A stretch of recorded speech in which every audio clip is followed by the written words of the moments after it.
Après la sortie du Niger de l'Union monétaire ouest-africaine, UEMOA, le Mali s'engage dans un bras de fer avec l'UEMOA et la BCEAO.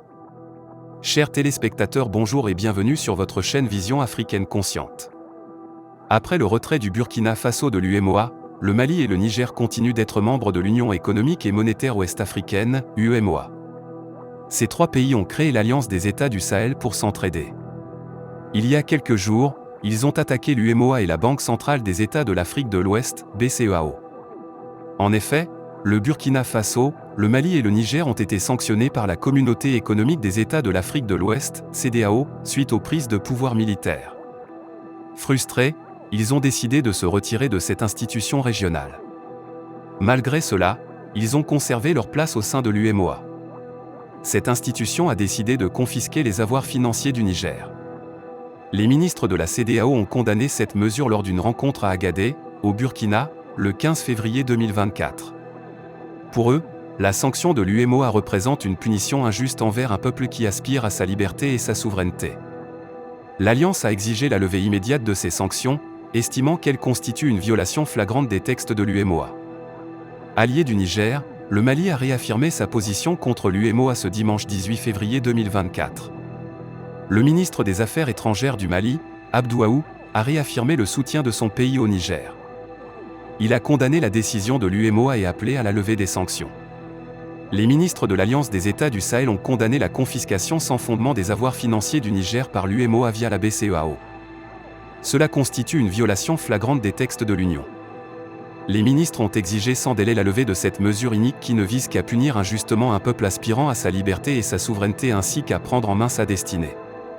Lors de la réunion des ministres de la CEDEAO, les conclusions à Ouagadougou ont été présentées après une journée de réunion très chargée.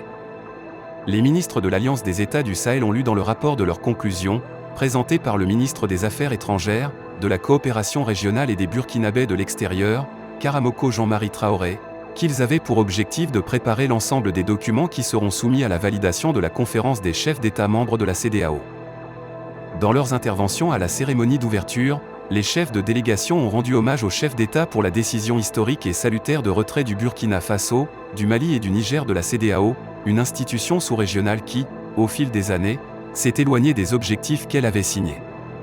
Pour le chef de la délégation burkinabé, ce retrait est une opportunité pour les trois pays de construire leur développement endogène, basé sur leurs ressources et capacités.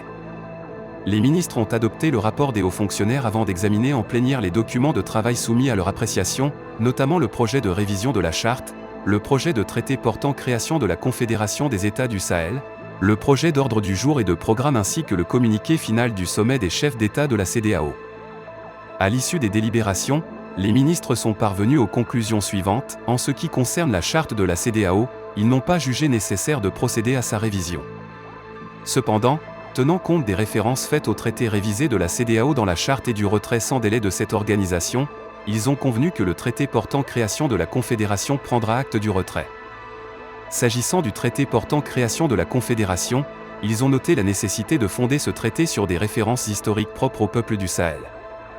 Ils ont en outre opté pour une architecture institutionnelle légère comprenant les sessions du Collège des chefs d'État, les sessions du Conseil des ministres et les sessions des représentants des parlements. Ils ont également engagé les ministres en charge des affaires étrangères à poursuivre la réflexion sur le traité en vue de son avant la tenue de la session inaugurale du sommet des chefs d'État. En ce qui concerne la question de l'autorité du Litako-Gourma, les ministres ont recommandé qu'elle soit inscrite à l'ordre du jour du prochain sommet des chefs d'État de la CEDEAO. Concernant l'élaboration de la charte graphique de l'Alliance, ils ont adopté le projet de termes de référence proposé par la réunion des hauts fonctionnaires. Pour ce qui est de la communication de la CEDEAO, les ministres, en attendant la mise en place définitive de l'Alliance, ont approuvé les propositions de mesures et d'actions urgentes pour renforcer sa visibilité et son appropriation par les populations de l'espace et par les partenaires. Ils ont formulé plusieurs recommandations, définir la feuille de route de la Confédération des États de la CEDEAO, accélérer la mise en œuvre des mesures et actions proposées dans le cadre de l'organisation de la communication et de l'élaboration de la charte graphique de l'Alliance, élaborer dans les meilleurs délais des projets de protocoles additionnels relatifs à la répartition des compétences entre la Confédération et les États confédérés. Des projets de protocoles additionnels relatifs à la libre circulation des personnes et des biens, à la défense et à la sécurité pour faire face aux implications liées au retrait des États de la CEDEAO, mais aussi la mise en place d'un cadre de concertation pour gérer les implications liées au retrait de la CEDEAO et identifier les partenaires stratégiques. Les ministres ont condamné la confiscation illégale et illégitime des avoirs du Niger par l'UEMOA via la BCEAO. Ils ont exprimé leur solidarité au gouvernement et au peuple nigérien et exigé la restitution sans délai des avoirs. Ils ont en outre exprimé une motion spéciale de solidarité au peuple du Niger. La commission anticorruption et les avocats dénoncent la violation des droits de leurs clients. L'Ordre des avocats du Niger a dénoncé de graves violations des droits de personnes visées par une commission anticorruption créée par le régime militaire au pouvoir depuis le coup d'État de juillet 2023 qui a renversé le président civil Mohamed Bazoum.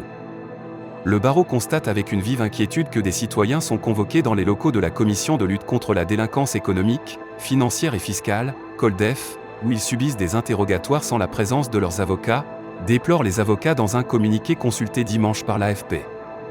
Ceci constitue une grave violation de leurs droits, notamment de défense, insurge-t-il, précisant avoir alerté le procureur général et le ministre de la Justice sur la gravité de la situation. Créée en septembre dernier, opérationnelle depuis décembre, cette commission a pour mission principale le recouvrement de tous les biens publics supposément illégalement acquis ou détournés sous l'Ancien Régime. Elle est composée de magistrats, d'officiers de l'armée, de la police ainsi que de représentants de la société civile.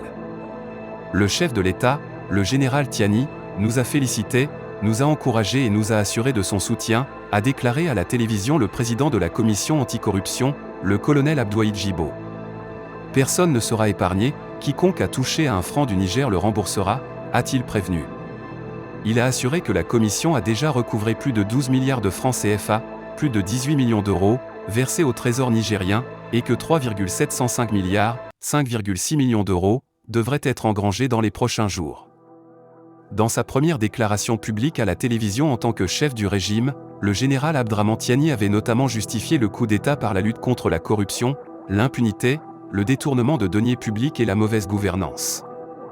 Depuis le coup d'État du 26 juillet, plusieurs dignitaires du régime déchu, ministres, députés ou responsables d'institutions publiques, ont été arrêtés et écroués dans différentes prisons du pays.